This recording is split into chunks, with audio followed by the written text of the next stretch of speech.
Coming up tonight, police officers told to earn public respect, bus information billboards launched, and Fiji Bus Industry tycoon, the late Dewan Chand, farewelled.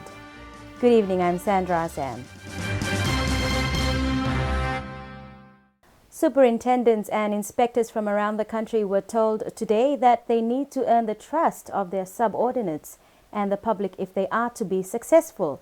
Sales and Marketing Manager for Foster's Group Fiji Limited, Joe Roden, this morning addressed over 100 officers of the law at the inaugural Police Leadership Symposium, and he stressed to the officers that they have to pick up on their performance as there is a lack of leadership within the force.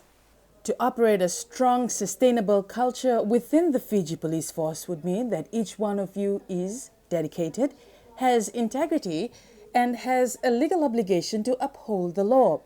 This was the message stressed to the over 100 police inspectors, superintendents, along with prison wardens and army officers at the Leadership Symposium at the Fiji Police Academy in Suva Today. Sales and Marketing Manager for Foster's Group Fiji Limited, Joe Roden, told the officers they needed to realize that they held very important jobs as the upholders and enforcers of the law of the land, and added they needed to go the extra mile as there was no gain if there was no pain. He added that the officers needed to adapt to changes, such as the advancement of technology, as there was over 1 million mobile phones in Fiji right now. The officers were also told they needed to carry out surveys to see what the community expected of them. Roden used the examples of Foster's Fiji Limited, where last year alone they spent $150,000 on carrying out just one market survey to see whether the public were ready to accept a new drink. He told the officers that for them to be successful, they needed to know what the public wanted.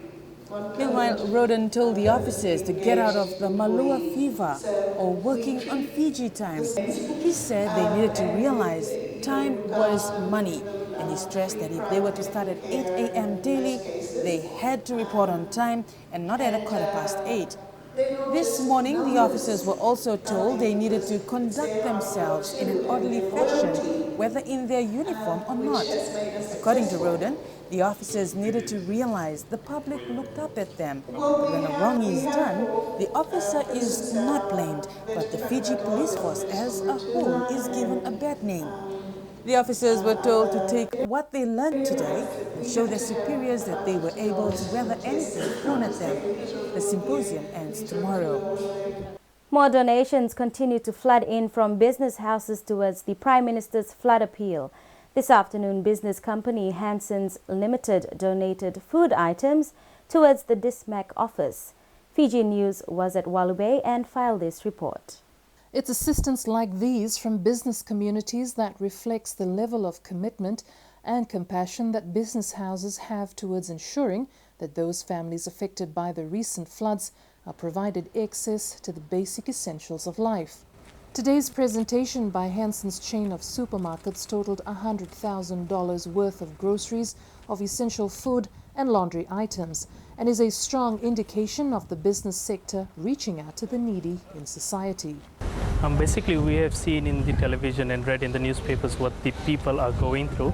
So it was just a change of heart that we thought that someone should come out with a huge donation which sets a benchmark for other businesses to stand up to these needy times. In accepting the donation, head of DISMAC, Inia Seriratu, thanked Hanson's Supermarket for the timely donation. This afternoon, we at the National Emergency Operations Center once again received about $100,000 worth of food items and household items donated by Hanson Group of Companies for the victims in the Western Division.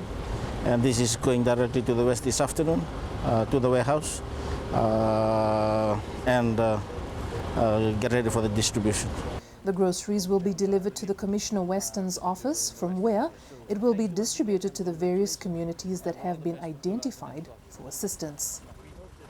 The Suva City Council is working with the Fiji Police Force to install CCTV cameras on our roads. Special Administrator Chandu Umaria met with the Police Commissioner last week to discuss this matter.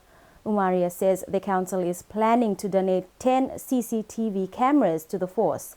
These cameras will assist the police force to monitor and ensure the safety of the public.